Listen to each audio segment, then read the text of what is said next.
Hi friends, welcome to my channel. ಎಲ್ಲರೂ ಹೇಗಿದ್ದೀರಾ? ಚೆನ್ನಾಗಿದ್ದೀರಾ ಅಂತ ಅಂದ್ಕೊಳ್ತಿದ್ದೀನಿ. ಇವತ್ತು ಭಾನುವಾರ, ಟೈಮ್ ಆಗಲಿ 12:30 ಆಗಿದೆ. ಇವಾಗ ಲಾಗ್ ಸ್ಟಾರ್ಟ್ ಮಾಡ್ತಾ ಇದ್ದೀನಿ ನಾನು. ಬೆಳಗ್ಗೆ ಬಂದು ಉಪ್ಪಿಟ್ಟು ಮಾಡಿದ್ದೆ ತಿಂಡಿಗೆ. ಇವಾಗ ಏನಾದರೂ ಸಾಂಬಾರು ಮಾಡೋಣ ಅಂತ ಹೇಳಿ ಯೋಚನೆ ಮಾಡ್ತಾ ಇದ್ದೀನಿ. ಗೊತ್ತಿಲ್ಲ ಏನು ಮಾಡಬೇಕು. ಇನ್ನು ಬೆಳಗ್ಗೆ ಒಂದು ಸ್ವಲ್ಪ ಬಟಾಣಿ ಇದ್ದು ನೆನೆಸಿಟ್ಟಿದ್ದೀನಿ. ಹೆಂಗಾದ್ರೂ ಆಗಲಿ ತರಕಾರಿ ಬಂದರೆ ಹಂಗೆ ಬಟಾಣಿ ಮತ್ತು ಯಾವುದೋ ತರಕಾರಿ ಹಾಕ್ಬಿಟ್ಟು ಸಾಂಬಾರು ಮಾಡೋಣ ಅಂತ ಇದ್ದೆ. ಬೆಳಗ್ಗೆಯಿಂದ ವೇಟ್ ಮಾಡ್ತಿದ್ದೀನಿ, ತರಕಾರಿ ಬರಲಿಲ್ಲ ಇವತ್ತು. ಇನ್ನು ನೋಡ್ತೀನಿ, ಒಂದು ಮೂರೇ ನಾನು ಆಲೂಗೆಡ್ಡೆ ಇದ್ದಾವೆ. ಸುಮ್ಮನೆ ಆಲೂಗೆಡ್ಡೆ ಹಾಕ್ಬಿಟ್ಟು ಬಟಾಣಿ ಆಲೂಗೆಡ್ಡೆ ಹಾಕಿ ಸಾಂಬಾರು ಮಾಡೋಣ ಅಂತ ಅಂದ್ಕೊಂಡಿದ್ದೀನಿ. ಮತ್ತು ನಮ್ಮ ಅಣ್ಣ ಕೂಡ 2 ಗಂಟೆಗೆ ಹಂಗೆ ಊಟಕ್ಕೆ ಬರ್ತಾರೆ. ಅವ್ರು ಬರೋಷ್ಟೊತ್ತಿಗೆ ಎಲ್ಲ ರೆಡಿ ಮಾಡಬೇಕು. ಅದಕ್ಕೆ ಇನ್ನು ನಮ್ಮ ಗುಂಡ ಕೂಡ ಮಲ್ಕೊಂಡಿದ್ದಾನೆ. ಮಲಗಿದ್ದಾನೆ ಅಂದರೆ ಆಗಲೇ ಸೌಂಡ್ ಬರ್ತಾ ಇದೆ. ಎದ್ದ ಅನಿಸುತ್ತೆ. ಒಂದು ನಿಮಿಷ ತೂಗಿ ಬರ್ತೀನಿ. ಇನ್ನು ಡೈರೆಕ್ಟಾಗಿ ವಾಯ್ಸ್ ಕೊಟ್ಟು ಮಾತಾಡೋಣ ಅಂದ್ಕೊಂಡೆ. ಇನ್ನು ಚಿಕ್ಕಮ್ಮ ಬಂದು ಇವತ್ತು ಕೆಲಸಕ್ಕೆ ಹೋಗಿರಲಿಲ್ಲ. ಯಾಕೋ ಸ್ವಲ್ಪ ಹುಷಾರಿಲ್ಲ ಅಂತೇಳ್ಬಿಟ್ಟು ಮನೆಯಲ್ಲೇ ಇದ್ದರು. ಇನ್ನು ಭಾನುವಾರ ಆಗಿರೋದ್ರಿಂದ ಟಿ ವಿ ನೋಡೋಕೆ ಬಂದಿದ್ರು ನಮ್ಮ ಅಣ್ಣರ ಮನೆಗೆ. ಇನ್ನು ಚಿಕ್ಕಮ್ಮರ ಮನೇಲಿ ಟಿ ವಿ ಬಂದು ಕೆಟ್ಟೋಗ್ಬಿಟ್ಟಿದೆ. ಪಾಪ ತುಂಬ ದಿನ ಆಯಿತು ಕೆಟ್ಟೋಗಿ. ಆಗಲೇ ಒಂದು 4 ತಿಂಗಳಾಯ್ತು ಅನಿಸುತ್ತೆ. ಅದು ರಿಪೇರಿನೇ ಮಾಡಿಸಿಲ್ಲ.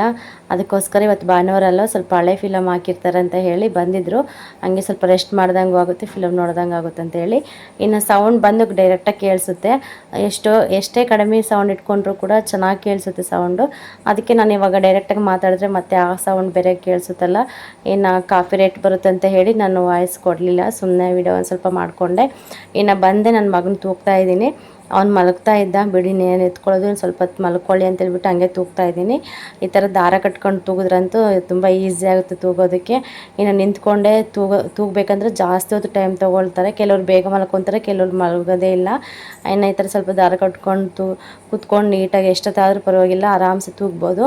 ಇನ್ನು ಹಂಗೆ ಸ್ವಲ್ಪ ಮಲಗಿಸ್ಬಿಟ್ಟು ಇವಾಗ ಎಲ್ಲ ತರಕಾರಿ ಎಲ್ಲ ಕಟ್ ಮಾಡಿಕೊಂಡೆ. ಅಂದರೆ ತರಕಾರಿ ಅಂತಂದರೆ ಆಲೂಗೆಡ್ಡೆ ಮಾತ್ರ ಇದ್ದಷ್ಟೇ. ಇನ್ನು ಆಲೂಗೆಡ್ಡೆ ಮತ್ತು ಖಾರಕ್ಕೆ ಏನೇನು ಬೇಕೆಲ್ಲ ಜೋಡಿಸ್ಕೊಂಡ್ಬಿಟ್ಟು ಇನ್ನು ಮಿಕ್ಸಿಗೆ ಹಾಕಿ ಇವಾಗ ಎಲ್ಲ ಒಗ್ಗರಣೆ ಕೊಡ್ತಾಯಿದ್ದೀನಿ. ಈ ಕಡೆ ಬಂದು ಅನ್ನ ಕೂಡ ಇಟ್ಟಿದ್ದೆ, ಅನ್ನ ಕೂಡ ಆಗಲಿ ಅಂತ ಹೇಳಿ. ಇನ್ನು ತುಂಬ ಬಿಸಿಲಲ್ವ ಈಗ, ಮತ್ತೆ ಬಂದ ತಕ್ಷಣವೇ ಬಿಸಿದಂತೂ ಬೇಗ ಊಟ ಮಾಡೋದಕ್ಕಾಗೋದಿಲ್ಲ. ಅದಕ್ಕೆ ಅವ್ರು ಬರ್ತಾರೆ ಒಂದೊಂದು ಹಾಫ್ ಆನ್ ಅವರ್ ಮುಂಚೆ ಬರ್ತಾರೆ ಅಂತ ಅನ್ನುವಾಗ ಸ್ವಲ್ಪ ಬೇಗನೆ ಮಾಡಿಟ್ರೆ ಬಂದು ಊಟ ಮಾಡ್ಕೊಂಡು ಹೋಗುತ್ತೆ ಅಂತ ಹೇಳಿ ನಾನು ಸ್ವಲ್ಪ ಬೇಗನೆ ಅಡುಗೆ ಮಾಡ್ತಾಯಿದ್ದೀನಿ.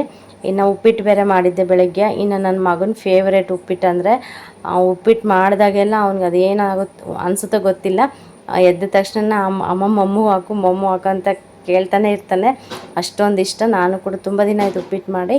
ಅದಕ್ಕೆ ಒಂದು ಸ್ವಲ್ಪ ರವೆ ಇತ್ತು, ಬೆಳಗ್ಗೆ ಮಾಡಿದ್ದೆ. ಇವಾಗ ಅನ್ನ ಸಾಂಬಾರು ಮಾಡ್ತಾಯಿದ್ದೀನಿ ಮಧ್ಯಾಹ್ನಕ್ಕೆ. ಈ ಡಬ್ಬ ಅಂತೂ ಒಂಥರ ಅನಿಸುತ್ತೆ ನಿಜ.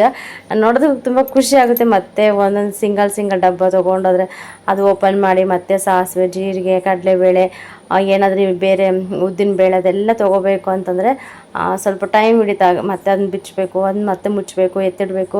ಸ್ವಲ್ಪ ರಿಸ್ಕ್ ಆಗುತ್ತೆ ಇದು.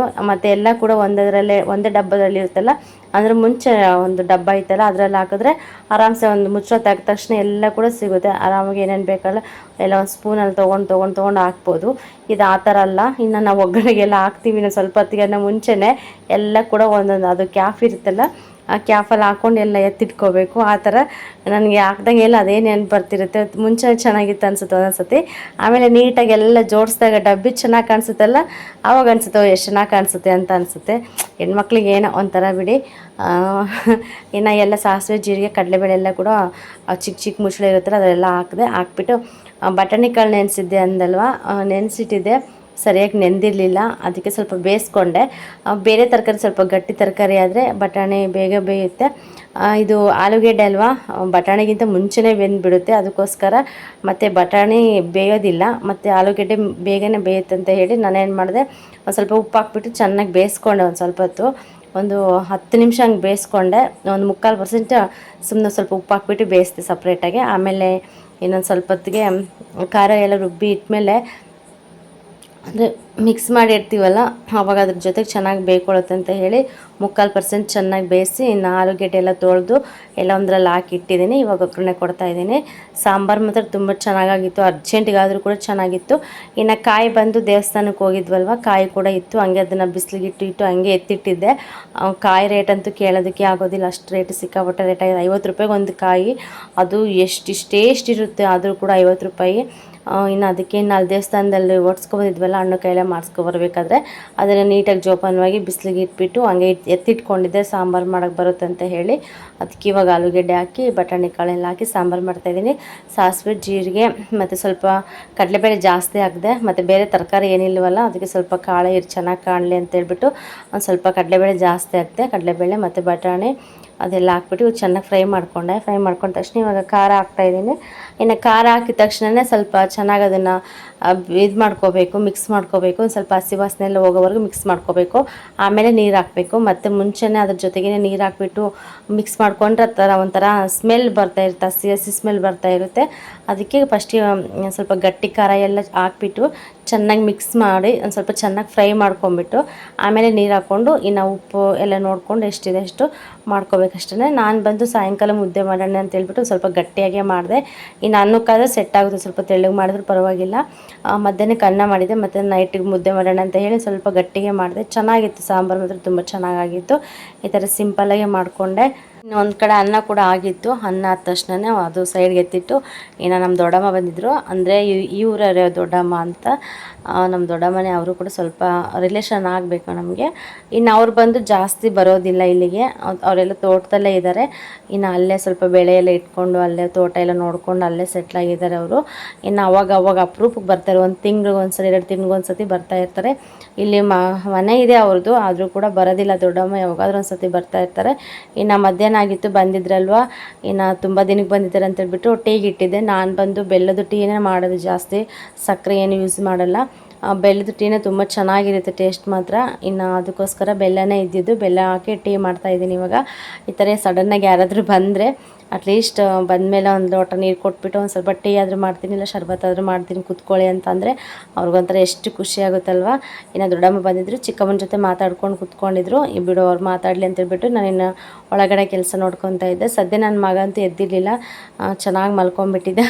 ಇಲ್ಲಿ ಮಲಗಿದಳಲ್ಲ ಇವಳು, ಬಂದು ದೊಡ್ಡಮ್ಮ ಇದ್ದಾರಲ್ಲ ಮೊಮ್ಮಗಳು, ಒಬ್ಬರೇ ಮಗ ಅವ್ರಿಗೆ. 2 ಹೆಣ್ಮಕ್ಳು, 1 ಗಂಡು ಪಾಪು ಆಗಿದೆ.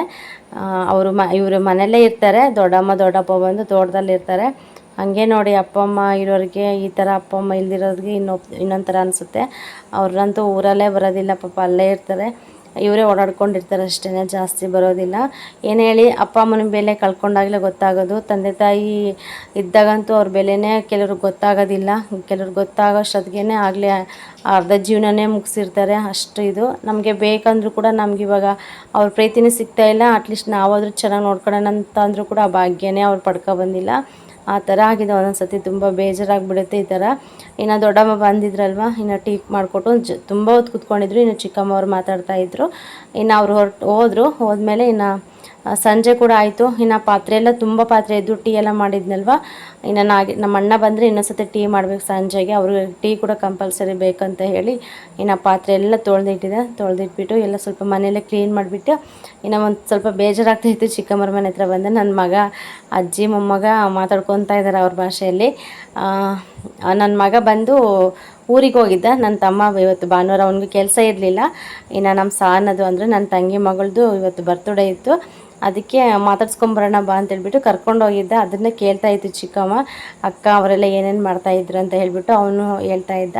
ಇನ್ನು ಸಂಜೆಗೆ ಅಡುಗೆಗೆ ಅಂತೇಳ್ಬಿಟ್ಟು ಚಿಕ್ಕಮ್ಮ ಮತ್ತು ನನ್ನ ಸೊಸೆ ಶ್ರಾವಣಿ ಕಡಲೆಕಾಯಿ ಸುಲಿತಾ ಇದ್ದಾರೆ, ನೋಡ್ತಾ ಇರ್ಬೋದು. ಆದಷ್ಟು ಅಪ್ಪ ಅಮ್ಮ ಇರೋರಿಗೆ ಚೆನ್ನಾಗಿ ನೋಡ್ಕೊಳ್ಳಿ.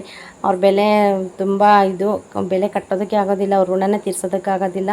ಅಷ್ಟು ಇದು ಕಳ್ಕೊಂಡ್ಮೇಲೆ ತುಂಬ ಪಶ್ಚಾತ್ತಾಪ ಪಡಬೇಕಾಗುತ್ತೆ. ಇರುವಾಗಲೇ ಅವ್ರಿಗೆ ಪ್ರೀತಿ, ಖುಷಿ ಮತ್ತು ನೆಮ್ಮದಿ ಮೇನ್ ಇರೋ ಪ್ರೀತಿ ವಿಷಯ ಅದೇನು ಕೊಡಿದ್ರು ಪರವಾಗಿ, ಒಟ್ಟು ಅವ್ರು ನೆಮ್ಮದಿಯಾಗಿರೋ ಥರ ನೋಡ್ಕೋಬೇಕಷ್ಟೇ.